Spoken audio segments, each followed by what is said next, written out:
Hello everyone, তো আজকে আমরা এসেছি স্বামী নারায়ণ মন্দিরে, যেটা রয়েছে জোকাতে, আমাদের অ্যাপার্টমেন্টের খুব কাছে। অনেকদিন ধরেই ভাবছিলাম আসবো, তো আজকে ফাইনালি আসলাম। দেখো মন্দিরটা কত সুন্দর, আর এখানে একটা বাচ্চাদের খেলার জায়গাও রয়েছে। এই দেখো, এটা হচ্ছে মন্দিরের ভেতরটা, আর ওই যে দূরে দেখতে পাচ্ছ ওটা হচ্ছে মন্দির যেখানে ঠাকুর রয়েছে। মন্দিরটা অনেকটা বড় আর অনেকটা জায়গা নিয়ে। দেখো এখানে একটা ট্রাম্পোলিনও ছিল, আর আমার ছেলে তো বেশ মজা পেয়েছে। এই দেখো মন্দিরটা তোমাদের ভালো করে ঘুরিয়ে দেখাই। আর সেই সময় চলছিল আরতি, তাই ভাবলাম একটু আরতি দেখে আসি।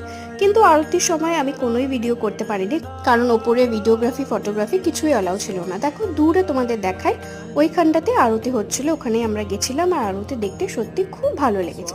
এখানে একটা ছোট শপিং এর জায়গা রয়েছে, আর এখানে ছিল একটা ভেজ ক্যাফেটেরিয়া। তো ভাবলাম সেদিনকে ডিনারটা এখান থেকেই করে যাই। তো আমরা ডিনারে অর্ডার করেছিলাম খিচুড়ি, দই বড়া, আর ছিল ছোলে ভাটোরা। চলো দেখা হচ্ছে আবার পরের শর্টসে। টাটা।